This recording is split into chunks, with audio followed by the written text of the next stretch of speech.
We got top 10s, we got top 10 fantasy, we got top 10 science fiction, and now we've got top 10 standalones.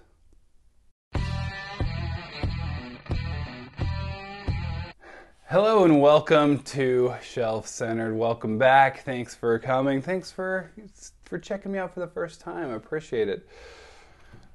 So today I've got another top 10. I warned you I'd have lots of top 10s and I couldn't help myself, but I got another one here. And this one is, I think it might surprise some people, some of these on the list, but top 10 standalones. I wanted to just do it and see where we get with it. I like standalones a lot, and I think people are always looking for kind of something to break up series, but I also noticed that I easily predominantly read series, so it's hard not to just it's hard not to just include all of my favorite series on everything. But this time, standalones are they're kind of nice to get, as you well know. You don't need me telling you that it's nice to get a little palate cleanser maybe in the middle of a series, just something that you're not going to commit overly long to, because as you well know, fantasy series have their tendency to have some series, to have maybe some long series, you know. So this is anyway. Gosh, jump into it already. All right, first book. First book is an interesting one. We're going with Bridge of Birds. All right, by Barry Hewart. I think that's how you pronounce it. This was a Reddit recommendation from years ago. This is an odd one. It's called A Novel of an Ancient China That Never Was. It's like farcical, it's humorous, but also kind of told in this definitely like a myth kind of I'm trying to think of what else to compare it to. Kind of like the Alchemist by Paulo Coelho. Is that what it is? But anyway, kind of like The Alchemist, kind of in that kind of like more magical way, but more mythically magical. Does that make any sense? Anyway, we'll move on. So the next one, number 9. That was number 10. This is number 9. We're going to go with The Road by Cormac McCarthy. I read this one ages ago. Kind of really one of the first that I read in my comeback to actually reading.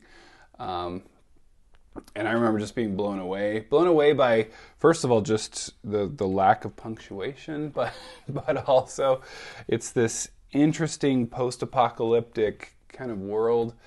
A dad and his child. I haven't read it since I've had children though, so I wonder if that would affect things, but it still was powerful alone without having had children yet. And I know now I'm a big softie. If anything affects children, I'm in tears on any kind of media. And so anyway, The Road really affected me. This one's Cormac McCarthy is just an interesting author, and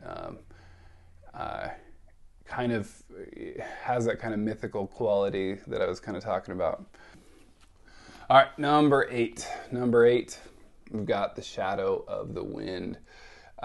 Technically, I know I'm slightly stretching here. This is part of a series. I believe there's 4 in this series, but this one on its own, it did well enough that I didn't feel like I needed more. I'm kind of worried.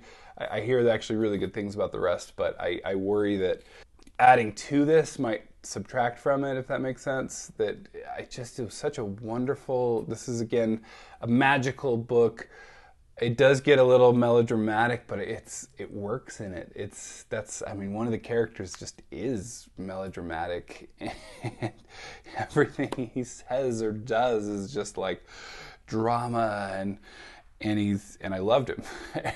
So this is such an interesting book, a crazy, anyway, I don't know how to describe it other than you got to read it and try it out and just tell me what you think. It's such an interesting book. All right, it seems like every one of my lists, I have some kind of issue to some degree of finding actually all of the books. This is one I'm going to use. It's in the same world, but it's not the book that I'm talking about. The one I'm going with it's actually Black Dog by K.V. Johansson. Black Dog has a similar cool cover like this.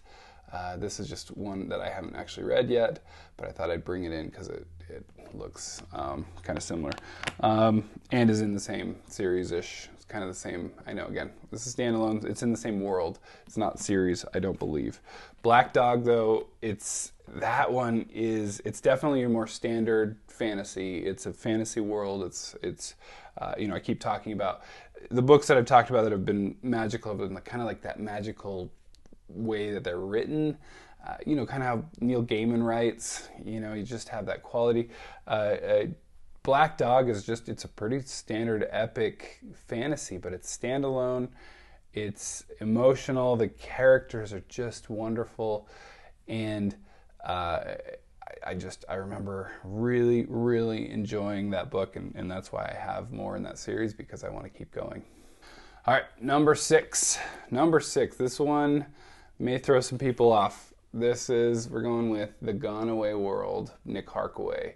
It could be either this or Angel Maker. I was debating. I have this one, so that kind of what won things out. The Gone Away World. This one is so weird and nutty. There's so many things. I don't even know how to describe it. I mean, the back of this talks about a hilarious action-packed look at the apocalypse that combines a touching tale of friendship, a thrilling war story, and an all-out kung fu infused mission to save the world. I remember what brought me to this was that it was kung fu with mimes and there we go. Before it's over, they will have encountered everything from mimes, ninjas, and pirates to one ultra-sinister mastermind whose only goal is world domination. Anyway, it sounds funky from the back, but it's even funkier in reality.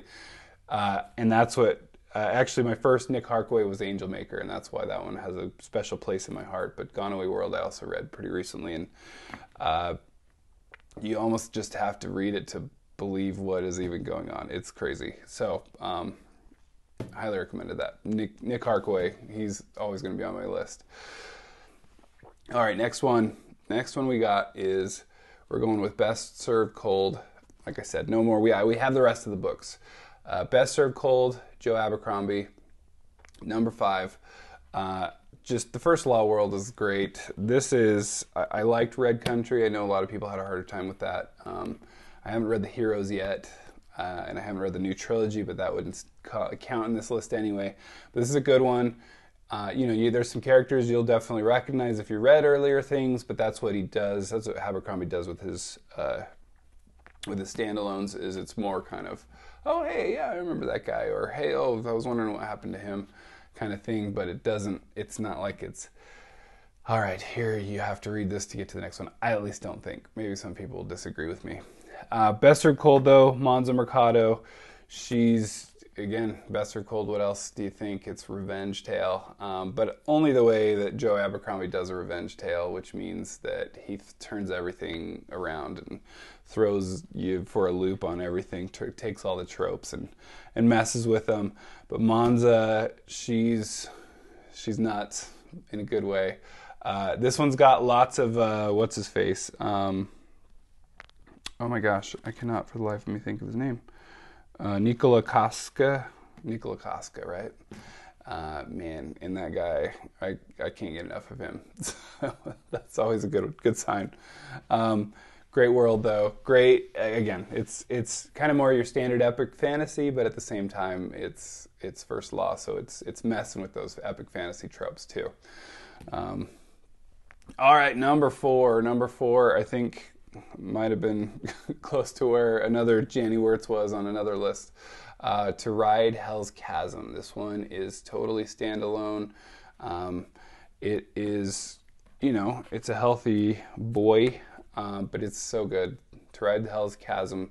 I compared it in my review on Goodreads to kind of, I don't know if you've seen the Equilibrium, Christian Bale, Taye Diggs, one of my favorite movies. Anyway, in the sense that essentially there's the main guy is kind of like a gun kata, and in other words, he's so well trained that just the slightest thing he can anyway recognize, or he can do his ninja kung fu things, whatever. It's not ninja kung fu or anything like that, but it's its own deal in this series. Again, it's Janie Wirtz, so she's gonna get you caring for, like, you're like, the horses, oh, I love you. And so just down to everyone, it's so good. I cannot recommend this. Especially, it's a great place to kind of start with Janie Wirtz, I think, to kind of see where you're at with a Janie Wirtz novel. All right. Number 3, we're getting down to top 3. Top 3, it's the final countdown. Sorry, wow. Tigana, Guy Gavriel Kay. I just picked one Guy Gavriel Kay. I haven't read a ton anyway, but this one's a good one. This one is super, like, Lord of the Rings style classic fantasy. So not just, 90s fantasy, because that's what, so far it's kind of more been your typical 90s epic fantasy to some degree. This one is more of the Lord of the Rings type. That's what Guy Gavriel Kay brings. Very epic, but again, standalone. And a lot of these standalones, are going to be chonkers here. Guy Gavriel Kay's got what it takes. I just remember feeling lots of deep emotions here, having it's been a while, so that's why I'm like, it's more on my list because I remember it fondly than that I specifically remember exactly what happened and everything. Tigana, that's number 3. All right, number 2, it's a little bit of a cheat, but we're going with it because I love it so much, and I've read it more than I've read anything else. We're going with The Hobbit. It's standalone. I mean, clearly it's the precursor to The Lord of the Rings and all the rest of everything else that goes on there. I love this version. Read this with my children, but it works. It works so well. I had a great teacher in, was it 7th or 8th grade? I think 8th grade, that had us read this, and I fell in love. It was so good. One of the few times I was like, I love a book that we read in school that we had to read. And then now I've read it multiple times since, and it's so good. And I still go, oh yeah, I forgot about that was all in there. It's amazing. As much as the movies frustrate me, I remember I walked out of the first movie going, you know what, that's okay, that's fine. I can do 3 movies. By the 3rd movie, it was like, oh my gosh, why did you beat this dead horse? But I still love it. I haven't ever rewatched the movies. I should. Because they're still fine. It's just, they're not Lord of the Rings. And when you heard that this skinny book is 3 movies, you're like, maybe it doesn't need to be. Maybe that's too long. I think just right off the bat. Anyway, I only talked about the terrible negative things. I love this. It's magical. Hobbits are just wonderful, but especially Bilbo Baggins. I've read you've got the riddles, everything about it. This is just so wonderful, so magical. My daughter is the only one in the history of anyone. The daughter that's in one of my videos here, my youngest, is the only person I've ever known, though, who's actually even loved the music, the songs and everything. She's asked me, because we sing songs to our kids at night when they go to bed. She's asked me to sing the songs in here, especially the spider ones, Old Tom Noddy, to her for our songs. And so I'm like, okay, you're, I think, pretty much the only one I know that loves the songs in the Hobbit. They're magical. They're beautiful. I don't know. Probably more people do. I just know a lot of people will skip those over. I've never been one to. But it's been more of a enjoying the whole thing kind of a thing for me, not like I really specifically love the songs. Anyway, man, lots of negative things for my second book. All right, number one, you're probably, spoiler. Number one, you probably already know if you've seen my other video, because this didn't get included in another top 10 list of mine. But as far as a standalone, Jonathan Strange, Mr. Norrell, we're going number one here. This one, it's huge chonker.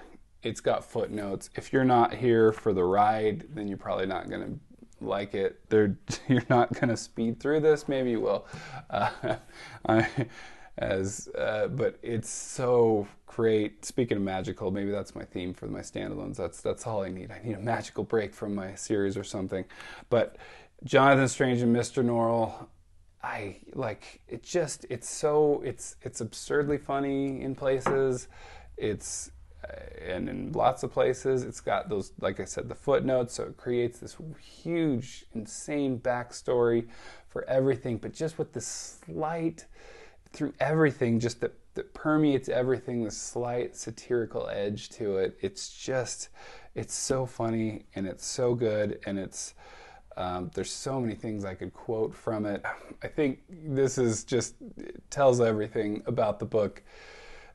One of the quotes I love, can a magician kill a man by magic? Lord Wellington asked Strange. Strange frowned. He seemed to dislike the question. I suppose a magician might, he admitted, but a gentleman never could. It's like that just explains the whole book right there. So if that jives with you, then you might like it, and if not, you might not. And I admit that this is not for everyone. It's, again, you got to be ready for the whole journey and not just getting to the end and finding a good, great ending, which it also has. It's just, you got to get there, and it's a huge book to get there. And I loved every bit of it. I literally did. So that's my top 10 standalones. What are yours? Let me know. I literally am always looking for more standalones. It's always good, like I said, to have a little palate cleanser. What did I miss? What am I completely wrong about? So I can't thank you enough for stopping by. Appreciate it. Don't forget to like and subscribe. As always, take care. Bye.